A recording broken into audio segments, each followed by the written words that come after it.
Você está ouvindo Bastidores do Poder, na Rádio Bandeirantes. Nós estamos de volta com Bastidores do Poder nesta quinta-feira, dia 20 de outubro. E hoje quem está conosco é o Bruno Tebaldi, ele é analista de risco da Nova Futura Investimentos, e eu convidei para nós falarmos sobre economia. Bruno, bem-vindo ao Bastidores do Poder. Olá, bom dia.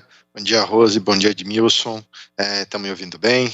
Super bem, super bem. Eu quero pedir desculpa, porque eu marquei com você 10h30, mas eu acabei me atrasando aqui. Como o programa é ao vivo, a gente tem esses probleminhas. Mas não tem problema nenhum. Bom, eu sei que você estava nos ouvindo um pouquinho antes, porque os meninos aqui da mesa me avisaram. Você viu que o ministro da Casa Civil, o Ciro Nogueira, disse que a pauta desta eleição não é economia, mas sim os assuntos de cunho moral, né? Economia, num governo Lula ou num governo Bolsonaro, quais são aí os problemas que o Brasil vai enfrentar, independentemente de quem ganhar, e como será esses governos se um ganhar e o outro ganhar? Tá. Bem, independente de qual for o nosso próximo presidente, se ele vai continuar sendo o presidente Jair Bolsonaro ou se será o ex-presidente Lula, qualquer um dos dois vai enfrentar um desafio muito grande, principalmente no campo fiscal. E por que isso acontece? Isso acontece porque, eu vou falar aí, são consequências que a gente teve da pandemia. A gente teve gastos muito grandes durante o período da pandemia, né? Teve um auxílio emergencial que foi concedido, né? Tudo isso acabou agravando mais os cofres públicos. E, independentemente do nosso novo presidente, o antigo, nós vamos ter esse problema de que o presidente em 2023 vai ter que lidar com esse desafio de quê? De equilibrar o setor fiscal. Nós não estamos numa condição de poder aumentar os gastos, tá? Muito pelo contrário, a gente está num cenário onde temos que reduzi-los, e isso vai ser, eu diria, um dos maiores problemas que a gente vai enfrentar em 2023. Ou seja, esse controle fiscal, eu vou falar o aperto fiscal que a gente vai ter que fazer, né, para 2023. Tá? E aliado com isso, obviamente, tem outros campos de economia que a gente vai ter que continuar batalhando, como, por exemplo, o controle da inflação. A gente já é um dos países que tem controlado a inflação com sucesso, pelo menos nesse último ano. Nós fomos um dos primeiros a fazer um aumento da taxa de juros, né? E isso tem surtido alguns efeitos, a gente já consegue ver que a inflação tem reduzido, né? Mas ainda assim não é uma coisa que está controlada, a gente precisa continuar nessa batalha, e para 2023 a gente ainda vai ter que batalhar aí com o gasto fiscal ou com esse rombo fiscal que a gente acabou criando, né, nesses últimos anos. O Bruno, esse rombo fiscal que você está falando, ele cresce quase que diariamente, né? Porque não é só as medidas que já foram tomadas que vão implicar numa dívida maior o ano que vem, certo? Mas também as medidas estão sendo anunciadas aí por um ou por outro candidato com relação ao salário mínimo e também aos auxílios aí que eles vão continuar o ano que vem, certo? Diante disso, e também o aumento do PIB, por exemplo, está previsto um aumento de 2,5%, um pouquinho mais, um pouquinho menos que isso esse ano, mas para o ano que vem a previsão já é de 1% só. Você acha que o Brasil se aguenta nesse pique, nessa situação, ou esse aperto, esse ajuste fiscal vai ter que ser muito maior do que estão prevendo aí os mais otimistas economistas? Bem, vamos lá. Esse ajuste fiscal que a gente vai fazer, que vai ser necessário, por enquanto está medido baseado naquilo que a gente já fez, ou que a gente já gastou, né?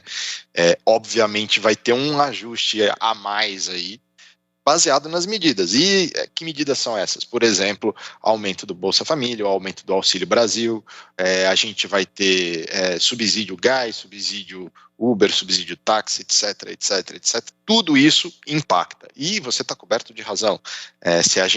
Isso tem aumentado diariamente, praticamente, né? Essas coisas, e por enquanto, vou dizer, estão no campo da promessa, né? Quando isso realmente se tornar algo, vou falar assim, vai sair do campo da promessa e efetivamente virar alguma medida que vai ser feita, aí a gente vai ter que, vou falar assim, ter um controle maior para esse ajuste fiscal. Né? Tiago. Oi. Thiago?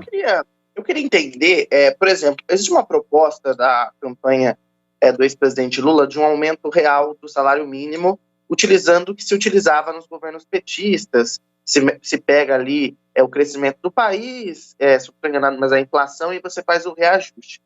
Só que os economistas já fazem um cálculo de um impacto grande nas contas, principalmente da Previdência, porque ela segue o salário mínimo, né? No governo Bolsonaro se deve se manter esse reajuste da maneira que é feita hoje. É possível essas benesses que as duas campanhas prometem, manter o Auxílio Brasil em R$600, já que a LDO prevê 400, apenas com a reforma tributária? Porque quando se pergunta para os dois, de onde vocês vão tirar o dinheiro? Nós vamos propor uma reforma tributária, mas uma reforma tributária não sai tão rápido, não saiu até hoje, e esse dinheiro vai ter que sair de algum lugar o ano que vem. Tem algum caminho? Assim, uma coisa é inevitável, esse dinheiro, vou dizer, alguém tem que pagar a conta, né? Esse dinheiro vai ter que sair de algum lugar.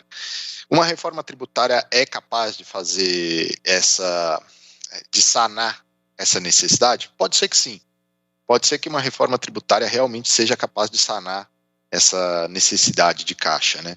Agora, uma coisa que você falou é verdade, né? Tipo, a reforma tributária não é uma coisa que sai, vou falar, em um mês, não é uma coisa que sai em 2 meses. Tem algum outro caminho para poder fazer, ou para preencher essa necessidade? Tem outros caminhos. Acontece que todos são, vou falar assim, doloridos, né? Você pode retirar subsídios, você pode aumentar taxas, você pode aumentar impostos, né? Você pode voltar, por exemplo, com a CPMF e assim por diante. Tem 500 coisas aí, ou mecanismos que você pode fazer para preencher isso. Mas todos passam por alguma, vou dizer assim, alguma dor no bolso do brasileiro. Olha, nós temos 2 candidatos populistas, né, que não resistem a tomar medidas da hora para satisfazer um segmento, satisfazer outro, certo? Isso aconteceu no Bolsonaro, aconteceu com o Lula, mas eles têm uma política, de maneira geral, de visão da economia, completamente diferente um do outro. O Lula prega uma maior participação do Estado na economia, certo? Como a gente já viu, e o Bolsonaro prega uma redução do papel do Estado na economia, certo? Qual dessas duas posturas, né, independente de quem for eleito, teoricamente, seria melhor para o Brasil de hoje, certo? Uma redução do papel do Estado ou um aumento do papel do Estado na economia? De uma maneira, olhando para as empresas, né, as empresas, a princípio, elas não gostam de uma intervenção do Estado. Então, o mercado, né, prefere, vou dizer, uma política mais bolsonarista, do ponto de vista que prefere menos intervenção do Estado no seu governo. Em compensação, isso também não quer dizer que é uma maneira mais justa, né? Do tipo, tem algumas empresas que têm que ter uma intervenção, não vou falar nenhuma intervenção, mas uma presença do Estado, né? Como, por exemplo, vamos falar os Correios, que é uma das coisas que a gente está tentando privatizar, etc. Provavelmente o Estado deve estar envolvido. Provavelmente o Estado tem que estar envolvido aí na questão dos Correios, porque é o meio de comunicação entre como é que fala? Entre a nação, entre todos os estados brasileiros, né? É como a gente se comunica, é como a gente manda pacote, é como a gente, vou falar, faz a entrega de cargas, etc, etc. O Estado, a princípio, ele não precisa estar controlando, mas ele precisa pelo menos estar ciente do que é que está acontecendo. Você não pode deixar uma empresa qualquer fazer entregas sem nenhuma, não vou falar policiamento, mas conhecimento do que é que está sendo, das cargas ou do A produto regulação, que você tá acha que circulando. tem que ter alguns tipos de serviço, tem que ter a regulação do Estado?